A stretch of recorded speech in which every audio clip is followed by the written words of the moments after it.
glad you made it here. The night feels different when we slow down to notice it. Maybe it's the way the air carries a deeper stillness, or how the rain finds its rhythm against the window. Whatever it is, it feels like the right moment to open forgotten pages and let the voices of the past speak again. Tonight, I'll take you into a story that begins with something small, almost unremarkable. An old wooden tea box, dusty, tucked away, nearly forgotten. But inside, it waits a single letter, dated 1969, holding a secret that survived decades in silence. Stay close, let your thoughts soften, and as the rain falls outside, allow this story to guide you gently into the night. The house had long carried the scent of cedar and dust, a perfume of age that clung to every beam and floorboard. On rainy evenings, like the one when the discovery was made, the smell deepened. Damp wood, the faint trace of herbs stored in jars, and the metallic tang of old hinges groaning when the wind pressed against the shutters. It was a place where time had slowed, then stopped altogether. He had not meant to search.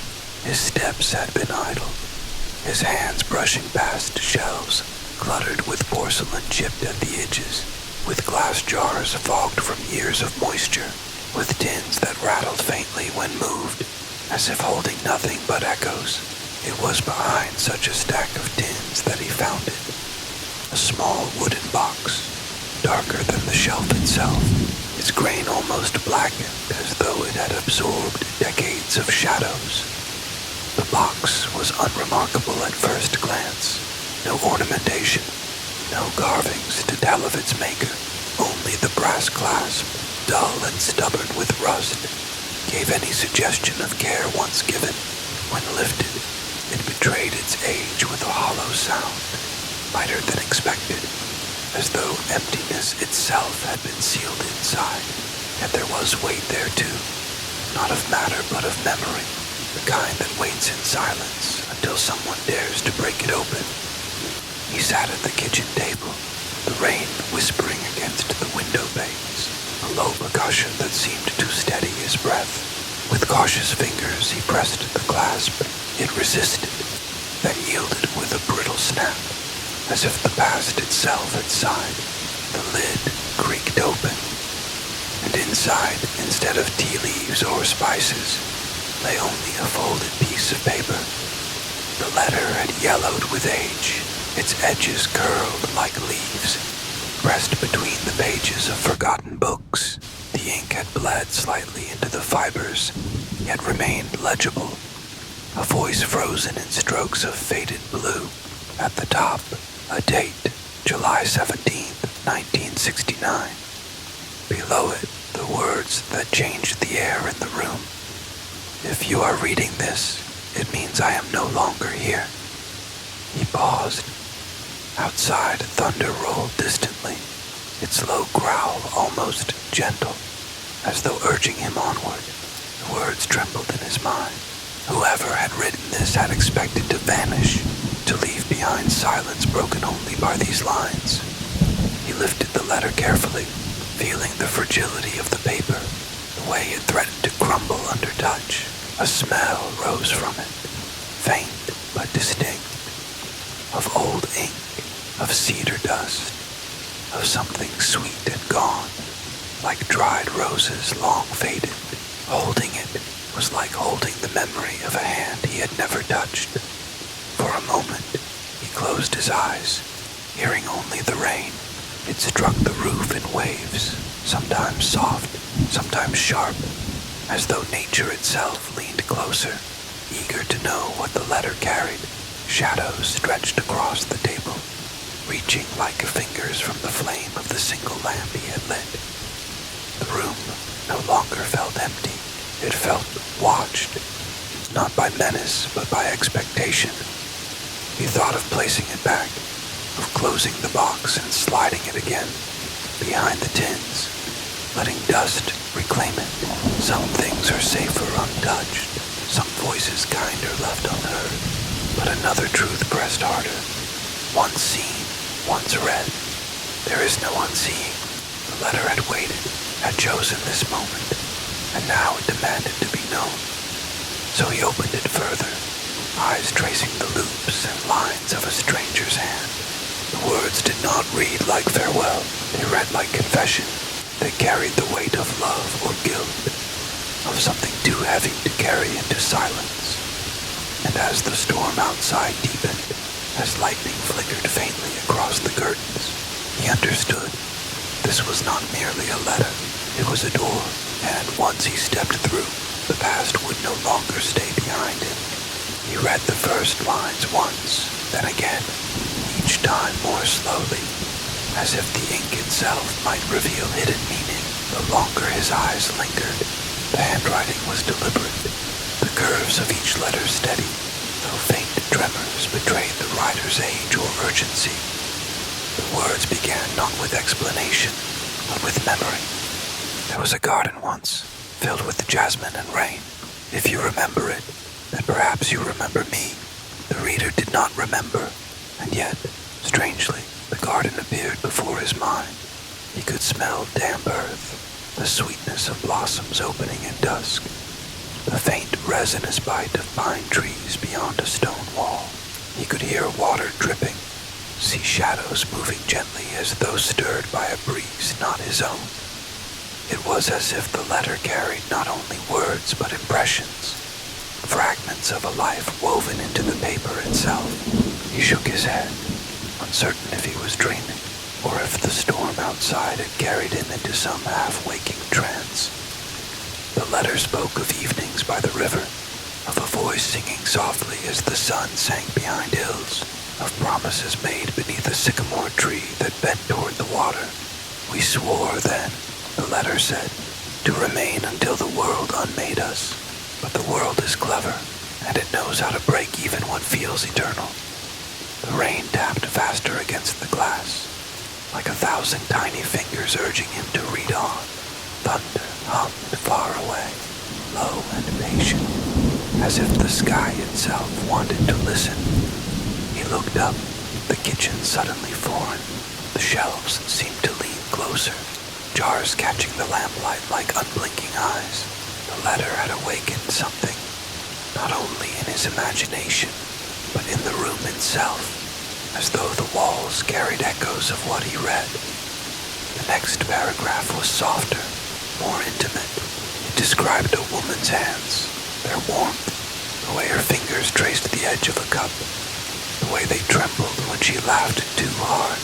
The ink slowed there, as if the writer had paused, remembering more than he could bear. And as the reader's eyes moved along those lines, he felt a pressure in his chest. He had never met this woman, never heard her laugh, yet her presence filled him as though she were standing just behind his shoulder. The letter spoke of distance that grew, not by choice but by necessity.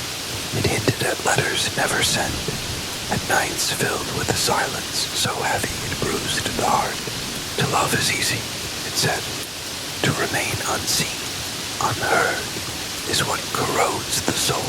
Lightning flashed, filling the kitchen with a momentary brilliance.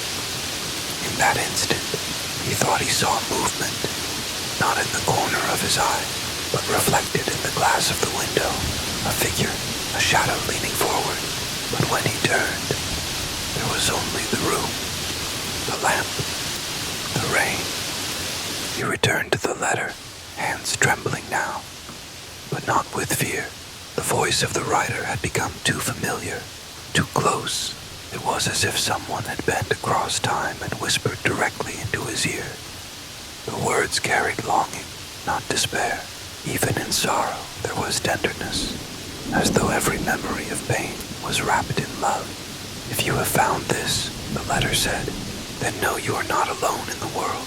My story is not your story, and yet it belongs to you now. The reader's throat tightened. He folded the letter carefully, almost reverently, and placed it back inside the tea box. But its voice lingered, filling the silence between thunder and rain, echoing in places he had not known were empty. That night, he dreamed of jasmine, of a river lit by dusk, and of a woman's laughter that trembled like a flame in the wind. When he woke, the storm had not ceased, and the box still waited on the table, patient, carrying more than he yet understood. The following evening, he returned to the tea box, as though pulled by a tide. He could neither resist nor fully understand. The storm had softened, but the rain continued its patient rhythm, each drop stitching a steady lullaby across the roof. The lamp glowed low on the table, painting the kitchen in amber light, as if holding open a door between past and present. The letter lay waiting. He unfolded it again, and this time the words seemed to shift. Perhaps it was only the eye learning their rhythm, but he sensed that the letter carried more than ink. It carried the cadence of a life, the trace of days once lived and loved. There are things you will never know about me. It began in this section, but if these pages have reached your hands, then at least fragments remain, and fragments sometimes are enough to hold a whole life. The first fragment came as an image. A boy running down a street paved with cobblestones, his laughter echoing between houses whose windows spilled out the smell of bread. The air was warm, filled with the sweetness of honey and the metallic ring of church bells far in the distance. The boy was unnamed, but his joy was painted so vividly that the reader felt he had been there, chasing light through the same narrow lanes. Another fragment followed, this one darker, a field under a gray sky, soldiers marching, boots sinking into mud that swallowed sound. The letter did not dwell on violence, but the weight of silence was heavier than any detail. I learned young, it said, that love is fragile when the world is loud with war. The reader paused, hearing his own breath, feeling the storm outside answer with a low growl of thunder. He could almost taste the air described in the letter, cold, sharp, carrying smoke and damp earth. Then came a gentler memory. A woman with hair the color of chestnuts sat in a kitchen not unlike the one where he now sat. She hummed as she stitched fabric, her needle darting like a bird through cloth. A candle burned beside her, and the wax melted in small rivers down its sides. She looked up once, smiling, not at him, but at the writer's younger self, and the warmth of that smile filled the page like sunlight breaking through a storm. She never knew the words I carried. The letter confessed. I spoke of the weather, of bread, of work. I spoke of everything but the truth, and yet I believe she knew. Some silences are louder than words. The reader's chest tightened. He felt the ache of those unsaid words, the sorrow of love restrained by circumstance or fear. The rain outside shifted, softening, as though leaning closer, listening with him. The next fragment was of travel.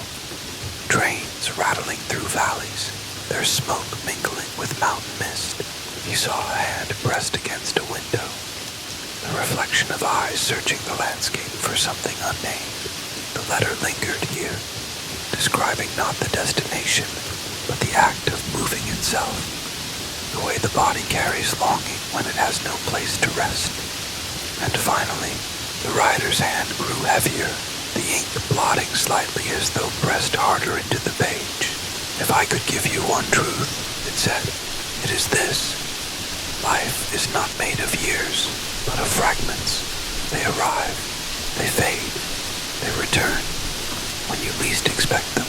And though we cannot hold them all, sometimes one fragment is enough to keep us alive. The reader set the paper down, his fingers trembling not with fear, but with the weight of empathy. He had not lived these memories, yet they felt his now, stitched into the quiet fabric of his own life. The tea box remained open on the table, its shadows stretching like a mouth waiting to speak again.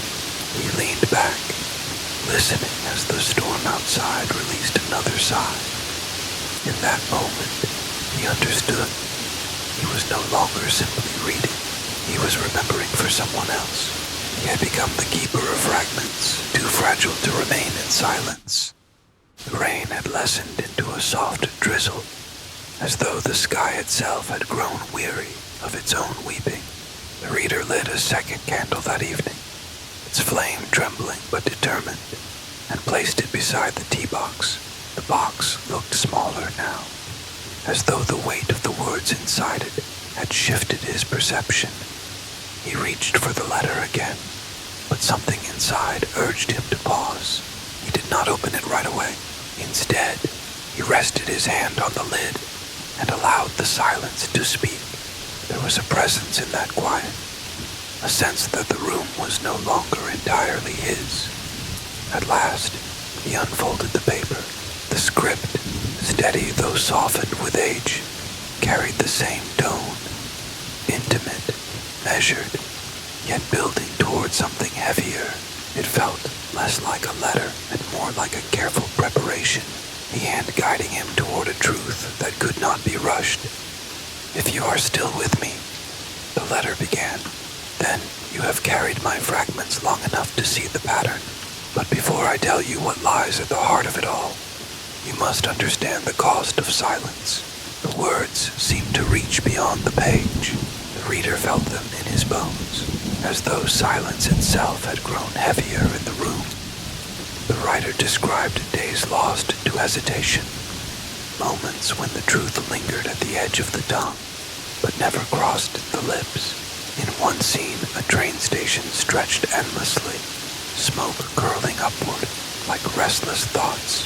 A man stood on the platform, watching a figure in a red coat disappear into the crowd.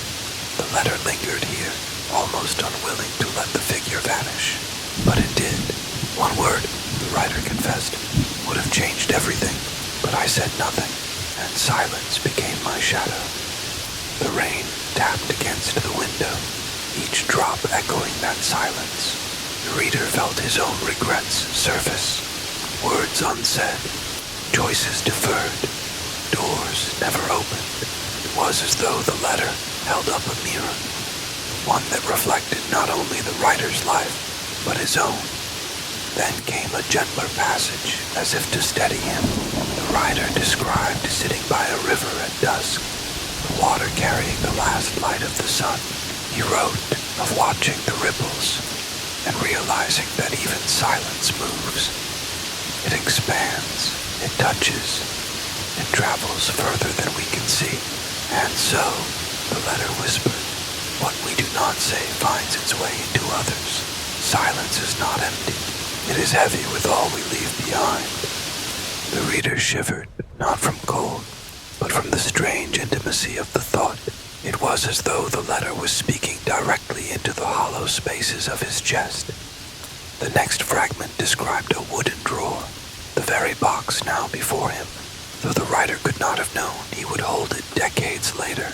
Inside that box, the writer confessed, lay not only this letter but others, each one carrying a part of the truth, too heavy to hold in a single page. I placed them here, he wrote, because I feared what they would do if scattered. I feared the chaos of revelation, but I feared more that no one would ever know. The reader's pulse quickened. He imagined the hand sealing the letters inside, the hesitation, the weight of secrecy pressed into cedar wood. Finally, the letter shifted once more, the script darker where the pen had pressed harder. If you have come this far, then perhaps you are ready. I cannot hold the fragments any longer. I will give you what I never gave to anyone else. But know this, truth is not a gift, it is a burden. The page ended there, the words lingering in the air like smoke refusing to fade. The reader set the letter down slowly, as though it might break if moved too quickly. The candlelight flickered across the paper, stretching shadows that seemed to reach beyond the table. He leaned back, listening as the rain softened further, almost to a mist. The entire house seemed to be holding its breath. Somewhere beyond the walls, the world continued. But within this small circle of light and memory, time felt suspended. He knew then The revelation was coming. The letter had not yet spoken it, but it had already prepared him. The air itself felt charged, as if the truth was already in the room, waiting for him to lift it out of the silence. The drizzle had deepened again into steady rain, each drop a careful percussion against the window. The reader felt the rhythm seep into his chest, as though the house itself were breathing with him. The candlelight had grown lower, its wax pooling in a slow descent, yet he could not bring himself to extinguish it. Something in the room asked him to stay awake, to lean further into the silence that was no longer silent.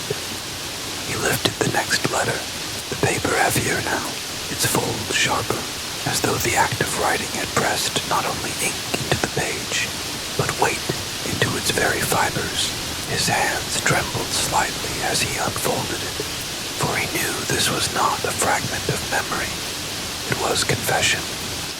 I have carried what should not be carried alone, the letter began, and yet I did. For decades I kept it pressed inside me, hidden behind smiles and silences. But the body remembers, even when the mouth refuses to speak. Secrets are not weightless, they leave shadows.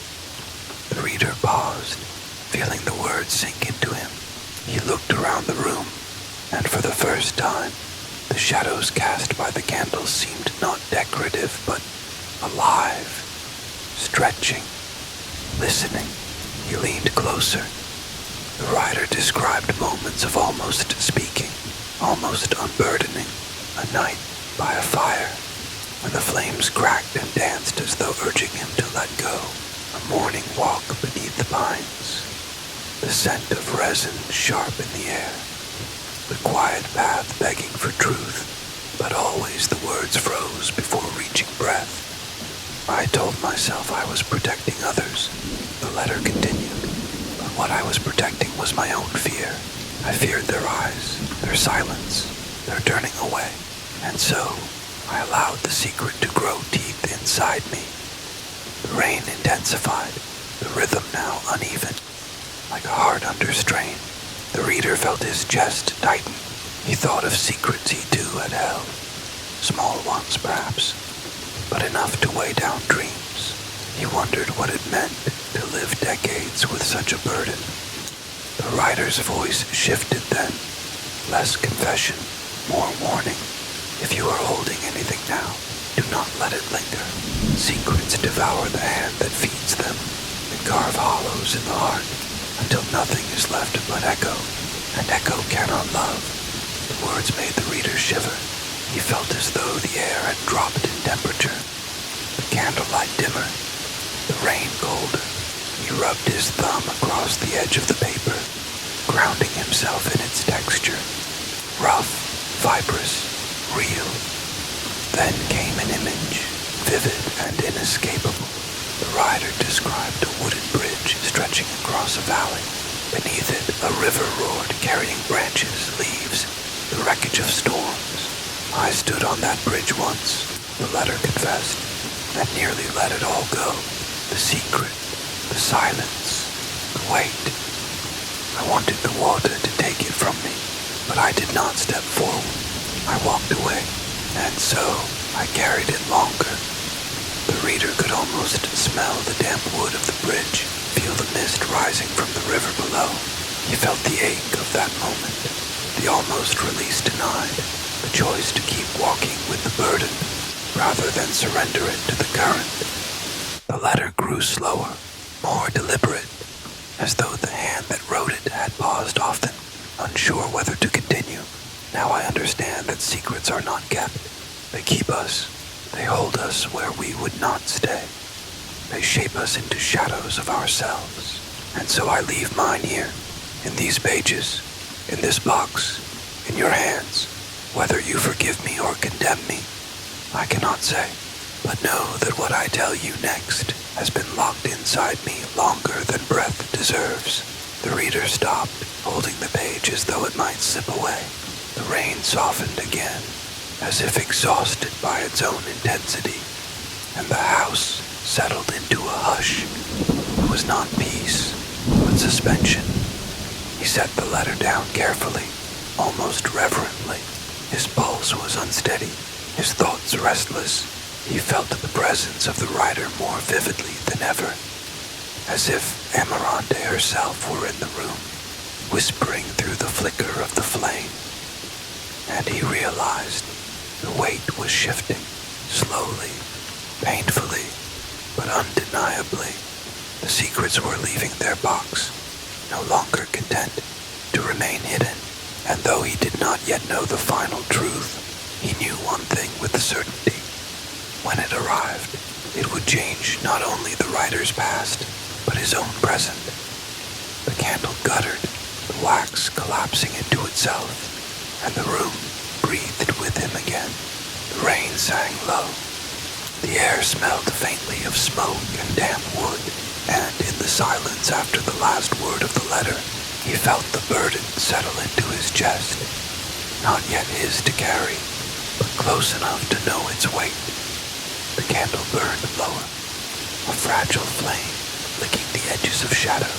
The rain outside had softened into a rhythm that seemed almost cautious, as though the storm itself were catching its breath. The reader touched the sixth envelope, his fingers lingering on its crease. There was hesitation here, as if the paper itself resisted being opened, as though it knew the wound it carried had never healed. He broke the seal, slowly, the sound of tearing paper sharp in the quiet. The letter slid free, its ink slightly blurred at the corners, as if a drop of water, or perhaps a tear, had once rested there too long. He began to read. There was a day when everything shifted.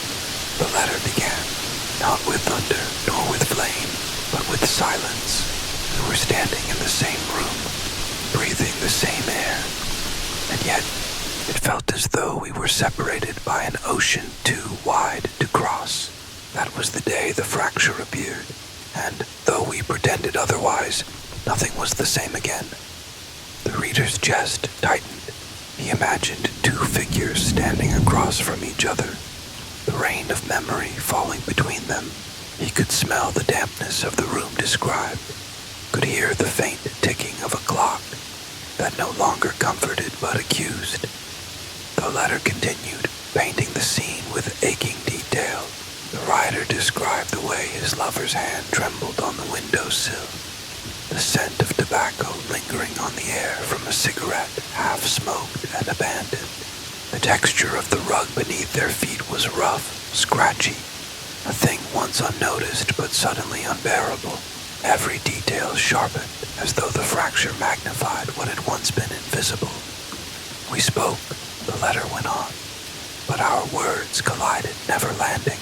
My voice reached only the surface of your silence, and yours scattered before it reached me. How strange to be in the presence of the one you love and feel lonelier than if you were utterly alone. The rain outside grew steadier, filling the room where the reader sat with its muffled percussion. He imagined the writer's voice breaking, imagined the silence in between syllables, the unbearable weight of what was not said. Then came the confession. I wish I had reached across the distance then. I wish I had broken the silence with touch instead of questions, with forgiveness instead of pride. But I did not, and the fracture grew roots. The reader pressed the letter against his knee, grounding himself in its coarse paper. His own mind began to wander, to moments in his life when silence had been louder than any argument, when the failure to reach across had become the deepest wound. He swallowed, feeling the ache settle. The letter returned to memory. The sound of rain striking tin that night, the faint metallic tang of it in the air, the way the lamplight had shivered on the wall, making shadows seem taller, colder. I knew then, the letter said, that even if we stood in the same room every day for the rest of our lives, something had been lost that could never fully return. The words carried a weight that bent the reader's breath. He leaned closer to the page as though nearness could soften the truth. Love does not end with anger, the writer whispered through ink, but with distance. It does not always vanish like fire extinguished. Sometimes it becomes the ghost of warmth, the echo of laughter, the smell of smoke after the flame is gone. That night, love remained, but only as echo, and echoes, I have learned, cannot hold you. The candle flickered violently, a draft curling through the cracks of the house. The reader shivered, though the air was not truly cold. It was the letter's chill he felt, the draft of absence filling him, as though it were his own memory. He read the final lines with care. I tell you this not to wound, but to witness. The fracture between us was not one moment, but every moment after. Yet I hold on to the truth that even fractured, we once stood whole, and that wholeness, though lost, is still mine to remember. The reader let the page fall to his lap, his eyes blurred with the heaviness of words, with the echo of a silence that was not his, but had somehow become his own. The rain deepened outside, the scent of wet earth rising through the open crack of the window, filling the room with its grounding weight. For a long time, he sat there, listening to the storm's quiet confession, realizing that fractures are not only in letters or in love, they live in us, waiting to be named. The storm had softened into a gentle drizzle, yet the house seemed still, suspended in the pause between past and present. The tea box rested quietly on the table, the candlelight flickering across its worn edges. The reader reached for the seventh letter, sensing the weight of years carried within the folded paper. He unfolded it carefully. The ink was faded but precise, the loops of each letter deliberate, carrying both age and intention. From the first line, the air seemed to thicken with expectation. I made a promise, the letter began, one that I nearly forgot myself. It was whispered beneath the chestnut tree at the edge of the river. I swore to wait, to hold, to remember, and for many years I kept it alive. But promises, like memories, can fade if the world insists on forgetting them. The reader could almost feel the tree under his hands, the bark rough against his fingertips, the scent of damp leaves rising from the earth. The river murmured faintly in his imagination, carrying with it a delicate melancholy, the kind that pierces gently, yet refuses to leave. The letter spoke of evenings where the sun painted the clouds in hues of rose and amber, and the writer and another would sit silently, sharing nothing, yet understanding everything. We spoke in glances, in half smiles, in the quiet way only hearts can converse. That promise was our tether, but time was unkind. The letter's voice trembled with regret as it recounted moments when circumstances forced them apart. Letters went unread, trains carried messages too slowly, and the world, indifferent to tender whispers, moved forward. Each day that passed without keeping the promise, the writer wrote, felt like a weight pressing into my chest, a reminder of my own inadequacy. Outside, the rain traced paths down the window, soft but insistent. Each drop seemed to echo the passage of time, relentless, yet soothing, blending with the rhythm of the letter's story. The reader inhaled deeply, sensing the wet earth beyond the glass, the faint scent of moss and clay carried inside by drafts. The letter shifted to small, intimate details, the warmth of hands held briefly, the quiet sound of laughter spilling through empty rooms, the subtle brush of a coat sleeve against the hand. Every gesture felt magnified, heavy with meaning lost to circumstance. I often returned to the chestnut tree in my dreams, the writer confessed, and though the other was not there, I could feel them beside me. I could hear the rustle of leaves, the soft murmur of the river, and I whispered the promise again. Though the world no longer listened, the reader's fingers tightened on the paper. He felt a strange kinship with the writer, as though the promise, forgotten or not, had reached across the decades to land in his hands. He could almost hear the echo of the chestnut tree, the subtle sigh of leaves stirred by wind and rain. Promises, the letter continued, are strange things. They are not always kept by choice, but by remembrance. And even when forgotten by some, they endure in others. That is how I leave this to you. Remember the promise I could not fulfill, and in doing so, honor the weight it carried. The reader paused, letting the words sink. The room smelled faintly of candle wax and wet wood. The soft tapping of rain against the roof, a steady heartbeat. Shadows danced around the edges of the room, elongating with the flicker of the flame. He set the letter back in the box carefully. Its weight was not merely in the paper, but in the life it contained, in the lives it had touched. And now, in his own hands, he felt the delicate burden of memory, of promises made and nearly broken, and the profound quiet of understanding. For a long while, he simply sat, listening to the rain, to the faint sigh of the lamp, to the invisible river flowing through words and time. He realized that even forgotten promises had their place in the world. They were threads, subtle yet unbreakable, connecting past to present, writer to reader, heart to heart. The drizzle had slowed to a whisper, tapping against the window in soft, irregular rhythms.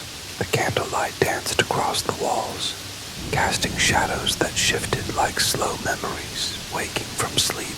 He lifted the 8th letter from the tea box, its paper fragile, edges curling like autumn leaves, left too long in the sun.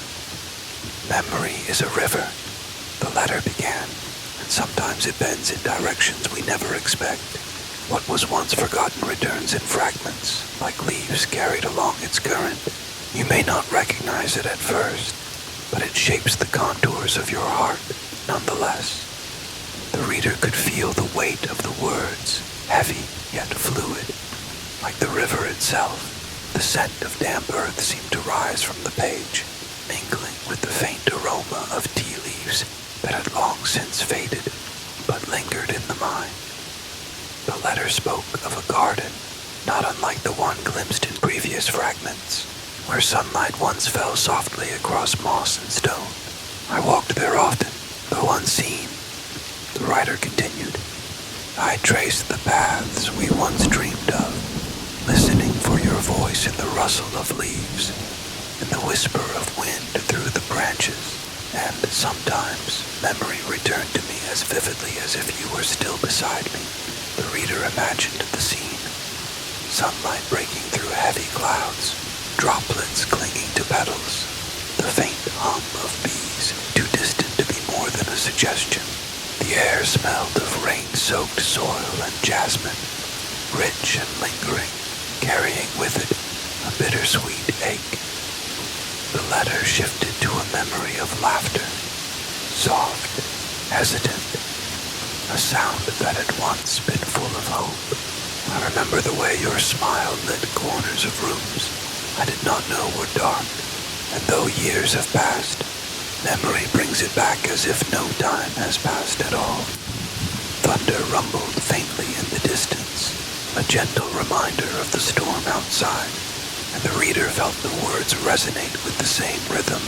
The candlelight trembled, casting fleeting shadows that reminded him of faces half seen in the periphery of thought, of echoes that remain long after the sound has faded.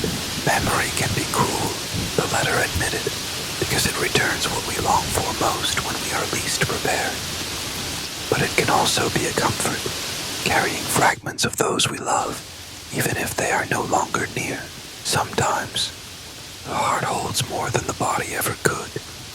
The letter detailed small, intimate moments, a hand brushing a sleeve, the soft sigh of someone falling asleep, the scent of rain on fabric drying in the sun.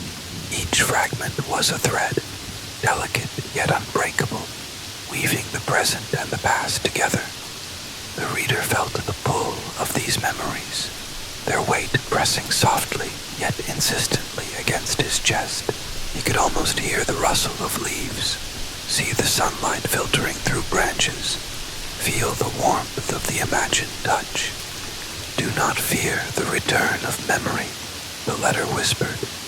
Even when it brings pain, it is the tether to what was once whole, and sometimes, by embracing what returns, we can find pieces of ourselves we thought lost. He set the letter down gently, his fingers lingering on the box as if it were a living thing. Outside, the rain had softened further, a subtle pattering that seemed to cradle the room in quiet. The air was rich with the smell of wet wood and moss, the texture of the past pressing softly against the present.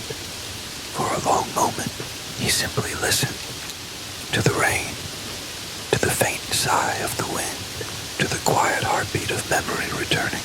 He realized that even in absence, even in time's passage, fragments of life remain, and those fragments, like the letters in the box, were powerful enough to connect souls across decades, across silence, across distance. The rain had become steady again, drumming a soft rhythm against the roof, filling the quiet room with its endless cadence. The reader lifted the 9th letter, its envelope creased and softened by time, the paper fragile beneath his fingers. The candle flickered, casting shadows that danced like whispers along the walls.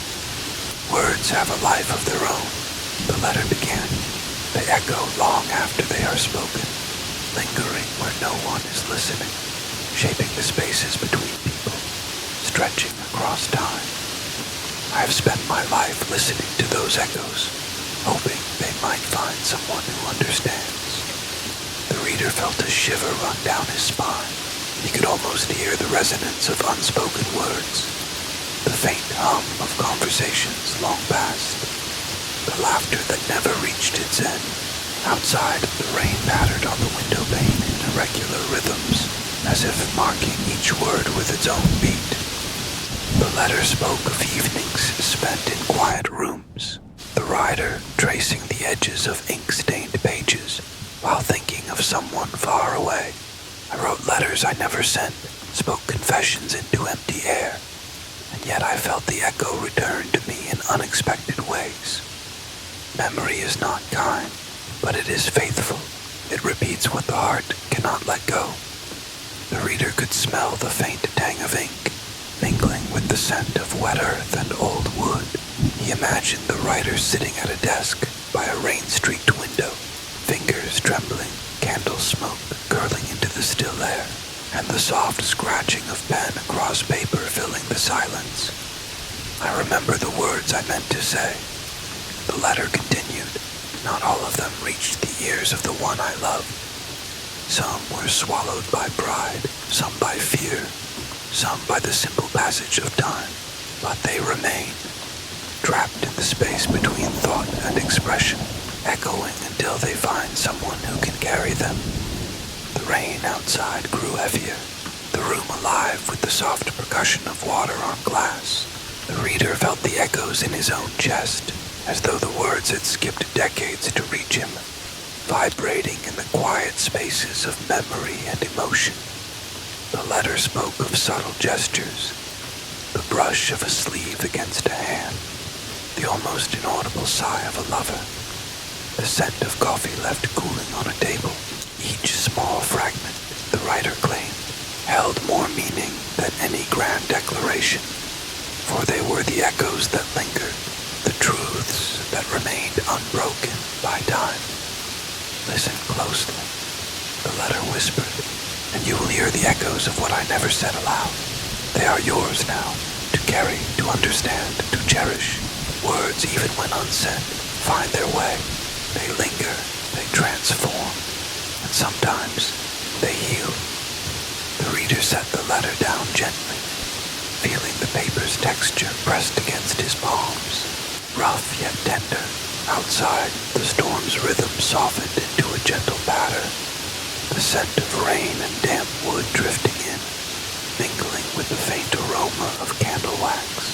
The shadows on the walls seemed alive, stretching and shrinking with each flicker of flame, echoing the words he had just read. He leaned back, closing his eyes, allowing the echoes to fill him. They moved through his chest, into his lungs, across the small hollow of his heart, and though he had never known the writer, nor the one to whom the letters were originally intended, he understood that these echoes were powerful, binding the past and present in quiet, unspoken communion. The letter rested now in the tea box, but its voice lingered, a delicate resonance that whispered of love, regret, memory, and hope. Outside, the rain continued, a gentle reminder that even the softest echo can endure, carrying the weight of life, loss, and the fragments of connection that remain when all else has faded. The rain had softened into a gentle murmur, dripping from the eaves in thin silver threads. The room smelled faintly of wet wood and candle smoke, the air thick with the memory of storms past. He opened the 10th letter, its edges frayed, the paper thin, as if it had absorbed decades of whispered secrets. Hope, the letter began, is a fragile thing, often overlooked, easily shattered, yet it endures, even when buried beneath years of sorrow. I discovered it in small gestures, in moments that seemed insignificant, but carried more weight than the heaviest burdens. The reader leaned closer, inhaling the faint aroma of damp earth that seemed to rise from the page itself. The candle flickered, casting shadows that trembled across the walls, like echoes of past laughter and whispered regrets. The writer recounted a garden in autumn, leaves scarlet and gold, the faint chill of approaching winter in the air. I waited beneath the trees, the letter continued, listening for the footsteps I hoped would come.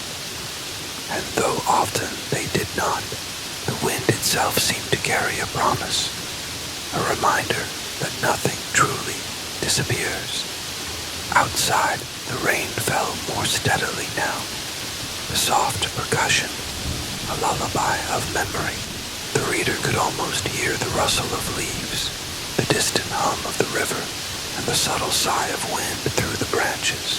Each sound seemed to echo the writer's words, amplifying the fragile hope nestled between lines of confession. Hope is not loud, the letter whispered. It does not demand attention. It does not boast. It is the quiet warmth that remains when all else has faded, the faint glow that guides us through shadows. The writer described nights spent by lamplight, writing letters never sent, waiting for a reply that might never come. I held on to small moments, the letter admitted, a smile, a glance, a word spoken too softly. These were my traces of hope, my proof that even the darkest days contain something to hold on to. The reader felt the weight of those traces pressing gently against his chest, an ache softened by the subtle warmth of recognition. He could almost see the writer, hunched over the desk, candle flickering, pen moving carefully across the page, as though the act itself could keep hope alive. Sometimes hope is only visible when reflected in another. The letter continued, I leave this for you, not as instruction, but as offering. May you carry it quietly, allowing it to touch the corners of your days, the unspoken moments where sorrow resides, and may it grow, unnoticed yet enduring, until you find it sufficient to light even the darkest room. The rain outside lessened to a delicate drizzle, the sound like gentle fingers tracing the edges of the world. The reader pressed the paper against his lips, feeling its texture, the roughness, the weight, the invisible imprint of decades of care. He imagined the faint warmth of a hand reaching out, the soft glow of light reflected in eyes filled with understanding, the scent of wet leaves and distant flowers, and in that imagined embrace, the last trace of hope seemed to settle, no longer fragile but steady, a quiet ember surviving the storms of memory and time. Carry this hope, the letter concluded, Even if you walk alone, it is enough sometimes to remind us that the heart endures, and that connection, though often invisible, never fully fades. The reader set the letter down carefully in the tea box. The candle flickered its last before steadying, casting a serene glow over the room. Outside, the rain whispered softly against the windows, each drop a lullaby, each echo a reminder of endurance, memory, and the gentle, enduring power of hope. The rain pattered softly against the window, a gentle rhythm that seemed almost to breathe with the room. The scent of wet wood and faint tea leaves lingered in the air, wrapping the space in a quiet familiarity. On the table lay a single envelope, yellowed with age, its edges curled like autumn leaves long forgotten. He lifted it carefully, feeling the texture of the paper beneath his fingertips, slightly rough, fragile, as though it held the memory of every hand that had ever touched it. With a slow, deliberate motion, he opened the letter, releasing a soft creak that echoed in the still room. "If you are reading this," the letter began, "it means the world has shifted in ways I could not foresee. The rain falls still outside, and I imagine you listening to its steady rhythm, letting each drop carry a thought of me, even if only for a moment." The reader inhaled deeply, the faint aroma of ink mingling with the earthy scent of rain, grounding him in the quiet intimacy of the moment. He imagined the writer sitting across a desk, the candle flickering beside them, shadows moving like gentle waves across the walls. The letter spoke of memories small and delicate, the soft brush of a hand against a coat sleeve, the quiet laughter shared over a half-forgotten joke, the smell of rain on stone after a long afternoon storm. These moments, the letter continued, may seem insignificant, but they are the marrow of a life fully felt. They remain even when everything else fades. Outside, the rain tapped against the window pane with soft insistence. Each drop seemed to echo the words, marking the spaces between letters, with a rhythm both comforting and relentless. The reader could almost hear the whisper of leaves outside, stirred by the wind, carrying the story beyond the walls of the room. "I wish I could have spoken more freely," the letter confessed, "but words, like the rain, sometimes fall where they will, and not always where they are needed. Still, I hope you hear them now, carried across time and distance." The candle flickered, casting elongated shadows, and the reader felt a chill, not of cold, but of presence, as though the writer's voice had entered the room to sit beside him. He could sense the weight of absence, the gentle ache of a connection that persisted even when unseen. "Remember," the letter whispered, "that even in silence there is meaning. Even in waiting there is life. Even in loss there is a trace that lingers, guiding you gently back to what is most real." He pressed the letter to his chest, feeling the rough texture of the paper and the quiet heartbeat of the words. Outside, the rain softened into a gentle drizzle, each drop a lullaby that mirrored the ebb and flow of memory itself.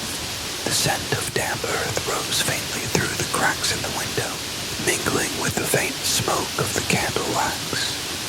The letter concluded softly, "Carry these whispers with you, not as a burden, but as a gift. Let them rest lightly on your heart, and allow yourself the quiet grace of remembering. And when the night deepens, when the world outside is lost in shadow, may these words be the gentle hand that guides you toward rest." The reader laid the letter back in its envelope, closing it with a sense of reverence. He leaned back, letting the room, the rain, and the lingering scent of earth and ink envelop him. In that quiet, he felt the words settling, folding themselves into the contours of his mind, soft as a sigh, gentle as a heartbeat, carrying him slowly toward calm. Outside, the rain continued its soft cadence, the air thick with moisture and memory. The room was still, the candle steady, and the reader closed his eyes, allowing the whispered letter to become a part of him. An echo, a presence, a comfort. That gentle embrace of rain, scent, shadow, and sound. He finally felt it. The quiet, unbroken thread of peace weaving itself through the night. The rain had slowed to a delicate drizzle, each drop tracing thin silver paths down the glass. The room smelled faintly of wet wood and old paper, the air thick with quiet anticipation. On the table the last envelope rested, its paper fragile, edges curling as though bowing under the weight of decades. He picked it up gently, feeling the texture beneath his fingertips, a faint roughness that carried the memory of hands long gone. The candle flickered, shadows dancing slowly along the walls, echoing the quiet rhythm of rain outside. "This is my last letter," it began, "and if you are reading this, it means that my journey has ended, but the echoes of our moments remain. Listen carefully, for even in my absence, I am here in the spaces between words, in the silence after the rain, in the corners of rooms where memory lingers." The reader inhaled the faint aroma of tea, mingling with the earthy scent of rain-soaked stone.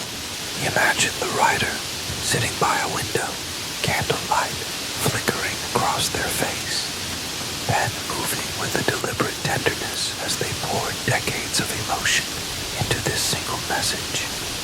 The letter spoke of quiet mornings, the sound of rain against the roof, the smell of wet moss and garden earth.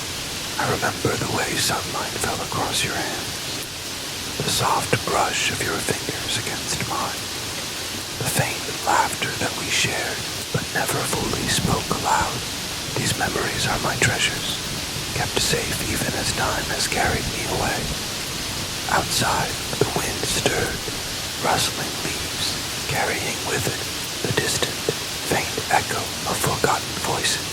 Each sound mirrored the words on the page, soft and persistent, weaving together the past and present into a tapestry of memory and feeling. "Do not mourn me," the letter continued, "for I am not truly gone. I live in every whisper, every echo, every trace left in these letters. Carry them with you. Let them fold into your days like a gentle shadow, comforting and constant." The reader could feel a shiver, not of fear, but of profound connection, as the words wrapped around him. The scent of damp earth rose faintly, mingling with the smoke of the candle, grounding him in this intimate moment. The texture of the paper, the gentle weight of the envelope, the subtle sound of rain, all worked together to make him feel the presence of someone who had loved and waited. And finally, "Let go. I leave this letter as my final whisper," he concluded. "A bridge across the time and silence. Let it remind you that love endures beyond the visible, that memory preserves what is most true, and that even in endings, there is a quiet, gentle grace. Sleep now, with the rain as your lullaby, and know that you are held, even by those who have gone before." He set the letter down, feeling the room absorb the quiet weight of what had been shared. The rain fell softly, the candlelight steady, and the air seemed to hold its breath, allowing the final whisper to settle in the heart. Closing his eyes, he let the calm wrap around him, the gentle rhythm of rain carrying him slowly toward dreams, both deep and kind. Outside, the world continued in muted sound, the soft patter of rain, the faint rustle of leaves, the whisper of wind through branches, and in that quiet, the reader felt a peace that was neither fleeting nor fragile, but steady, enduring, and gentle, as though the final letter had tied all the threads of memory together, leaving only warmth and calm behind. The rain outside has softened into a gentle, steady murmur, each drop tracing delicate paths down the window pane. The candlelight flickers softly, casting shadows that sway like slow breaths across the room. You can feel the warmth of the space around you, the faint scent of wet earth mingling with the gentle hint of tea and wax. Take a deep breath now. Feel your shoulders release, your chest lighten. Let the echoes of the letters settle. The whispered stories wrap around you like a soft, protective blanket. Every word, every memory, every fragment carried through the rain has led you here, to this calm, quiet moment. The box of letters rests quietly on the table, its secrets finally shared, its weight dispersed, and as you let your thoughts drift, imagine the soft patter of rain, the distant murmur of a world outside that moves gently without urgency. Allow your mind to wander to the small comforts, the feel of a soft sheet, the warmth of a pillow, the quiet hum of night. Remember that even in silence, in spaces between words, there is connection, there is calm. Let the stories linger in your heart, carrying peace, carrying a gentle hope that tomorrow is waiting softly, ready to embrace you. Close your eyes now. Let the rain guide you into stillness. Let the quiet warmth cradle your thoughts.